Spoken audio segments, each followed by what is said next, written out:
بنی اسرائیل کے 3 آدمیوں کا واقعہ لکھا ہے کہ 3 آدمی جو ہے مختلف قسم کی پریشانیوں مصیبت میں مبتلا تھے۔ ان میں سے جو سب سے پہلا شخص تھا وہ جو ہے برس کی جو بیماری ہے، برس کا جو مرض ہے اس کے اندر مبتلا تھا۔ اس کے چہرے پہ برس کے داغ تھے۔ دوسرا شخص جو ہے اس کے سر پہ بال نہیں تھے، اور تیسرا شخص جو ہے وہ آنکھوں سے اندھا تھا، اس کی آنکھوں میں روشنی نہیں تھی۔ اور یہ 3 شخص جو مختلف قسم کی پریشانیوں مصیبت میں مبتلا تھے، ان بیماریوں کی وجہ سے، ان پریشانیوں کی وجہ سے جو ہے لوگوں کی جا کے محفلوں میں بیٹھنا ان کے لیے دشوار ہوتا تھا۔ لوگ اپنے ساتھ بٹھانا ان کو پسند نہیں کرتے تھے۔ یہ کسی مجلس میں جا کے بیٹھتے تو اپنے آپ کو مجرم سمجھتے، اور ان کے پاس جو ہے ان کا جو کاروبار ہے وہ بھی اچھا نہیں چلتا تھا۔ تو ایک دن ایک شخص ان کے پاس آیا۔ سب سے پہلا جو شخص تھا اس کے پاس ایک شخص آیا کہ بتاؤ تمہیں کیا پریشانی ہے، کس پریشانی کے اندر تم مبتلا ہو۔ تو اس نے اپنے پریشانی کے بارے میں بتایا کہ میں اس طرح جو ہے برس کے مرض کے اندر مبتلا ہوں، اور اب اللہ تعالیٰ سے دعا کریں کہ اللہ تعالیٰ مجھے شفا کرے، مجھے اپنا کاروبار عطا کرے جس کی وجہ سے جو ہے میں اچھی طرح کھا پی سکوں، لوگوں میں بیٹھ سکوں، عزت کے ساتھ اپنی زندگی جی سکوں۔ تو شخص نے اللہ تعالیٰ سے دعا کی، اللہ تعالیٰ نے اس کو جو ہے اس مرض سے نجات عطا کی، اور اس کو ایک اونٹنی عطا کی، اور اس اونٹنی کی نسل سے پھر ہزاروں اونٹنیوں نے جو ہے جنم لی۔ اس کا وہ جو ہے عزت والا شخص بن گیا، امیر بن گیا۔ اب جو ہے اس کا کاروبار بھی چلنے لگا، بڑے لوگوں کے ساتھ اس کا چلنا رہنا سہنا جو ہے وہ امیرانہ انداز میں اپنی زندگی جو ہے بسر کرنے لگا۔ اسی طرح پھر وہ دوسرے شخص کے پاس گیا، دوسرے شخص سے پوچھا کہ آپ کس پریشانی کے اندر، کس بیماری کے اندر مبتلا ہے۔ وہ جو اجنبی شخص پوچھ رہا تھا وہ اس طرح جو ہے تینوں کے پاس گیا۔ پہلے نے اپنے بارے میں بتایا، دوسرے نے بھی بتایا کہ میں اس طرح اس مرض کے اندر مبتلا ہوں کہ میرے سر کے اوپر بال نہیں ہے، آپ اللہ تعالیٰ سے دعا کریں۔ تو اللہ تعالیٰ نے دعا کی، اللہ تعالیٰ سے اس شخص نے جو ہے دعا کی، اللہ تعالیٰ نے اس شخص کو بال بھی عطا کیے، اس شخص کو جو ہے ایک گائے عطا کی۔ اس گائے کو اتنی برکت ہوئی اس گائے کی وجہ سے جو ہے اس شخص نے ہزاروں گایوں کو جو ہے اس گائے نے جنم دی، پھر وہ ہزاروں گایوں کا جو ہے مالک بن گیا۔ اس طرح جو ہے وہ بھی ایک امیر شخص بن گیا، عزت والا شخص بن گیا۔ پھر تیسرے کے پاس گیا، تیسرے نے بھی اپنے بارے میں بتایا،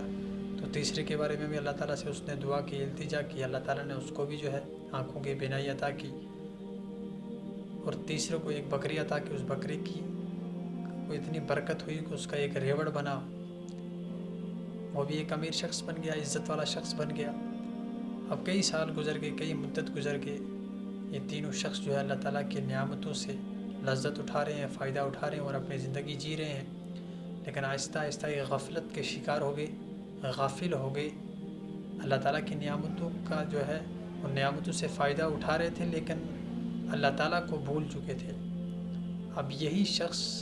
جو پہلے ان کے پاس آیا تھا، اللہ تعالیٰ سے دعا کی تھی ان کے حق میں، یہی شخص جو ہے، یہی اجنبی ان کے پاس آیا، ان سے بھیک مانگنے آیا۔ پہلے شخص کے پاس آیا، کہا کہ آپ تو پہلے اس حالت میں تھے، اللہ تعالیٰ نے آپ کو عطا کیا، لہٰذا میں اللہ کے نام سے آپ کی جو ہے آپ سے مانگتا ہوں، آپ مجھے کچھ دے دیں۔ تو اس کو بڑا غصہ آیا کہ میں تو پہلے اس حالت میں نہ تھا، میرا جد امجد، میرا دادا، میرا پردادا، ہماری نسلیں جو ہے در نسلیں ہم امیر گھرانے سے ہیں، ہمارے دادا پردادا امیر تھے، ہم تو کبھی غریبی کی حالت میں ہم نے زندگی بسر ہی نہیں کی۔ اس نے جو ہے اس کو دھکا دے کے نکالا، اس کو کچھ نہیں دیا، لہٰذا اس شخص نے، جو وہ اجنبی شخص تھا، اس نے کہا کہ اللہ تعالیٰ تجھے اسی حالت میں واپس لوٹا دے جس حالت میں تو پہلے تھا۔ تو اللہ تعالیٰ نے اس سے وہ نعمتیں چھین لی، تو جو ہے اس کو دوبارہ اسی حالت میں لوٹا دیا۔ اسی طرح دوسرے شخص نے بھی یہی رویہ اختیار کیا، جس کے سر پہ بال نہیں تھے، اس نے بھی یہی رویہ جو ہے اس شخص سے اختیار کیا کہ میں نے جو ہے سب کچھ اپنی محنت سے کمایا ہے، لہٰذا آسمان سے کچھ نہیں آیا، جو کچھ کمایا میں نے اپنی محنت سے کمایا ہے۔ تو اس شخص کے بارے میں بھی انہوں نے یہی بد دعا دی اس شخص کو، تو اس شخص کو بھی اللہ تعالیٰ نے اپنی حالت میں واپس لوٹا دیا۔ اس طرح تیسرے شخص کے پاس جب گیا تو تیسرے شخص نے کہا، تب تیسرے شخص سے اس کے بارے میں بتایا کہ پہلے تم اس حالت میں تھے، تمہاری آنکھوں کی روشنی نہیں تھی، پھر اللہ تعالیٰ نے تمہیں بینائی عطا کی، اللہ تعالیٰ نے تمہیں مال و دولت دیا، تو اس شخص کے اندر عجیب سی کیفیت طاری ہوئی اور اس کی آنکھوں سے آنسو جاری ہو گئی. اس نے کہا کہ آپ نے بالکل صحیح کہا کہ میں تو اندھا تھا، ٹھوکریں کھاتا تھا، کوئی اپنے پاس بٹھانا پسند نہیں کرتا تھا، لیکن ایک شخص آیا، اس نے میرے حق میں دعا کی اللہ تعالیٰ سے، اور آج جو یہ تم دونوں پہاڑوں کے بیچ میں ریوڑ دیکھ رہی ہو، اللہ تعالیٰ کا یہ عطا کردہ ہے، اللہ تعالیٰ کی عطا کردہ نعمتیں ہیں جن کی وجہ سے میں جو ہے اپنی زندگی بسر کر رہا ہوں، عزت سے لوگوں کے اندر جی رہا ہوں. لہٰذا اس نے اس شخص سے کہا کہ اس ریوڑ کے اندر جتنی چاہو آپ لے جا سکتے ہو، کیونکہ میرا کچھ نہیں ہے، سارا اللہ تعالیٰ کا عطا کردہ ہے. تو شخص اس نے کہا کہ تمہیں مبارک ہو،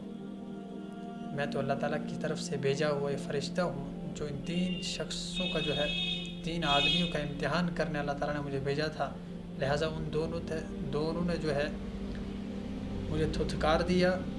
اور کہا کہ ہم نے اپنی محنت سے سب کچھ کمایا ہے،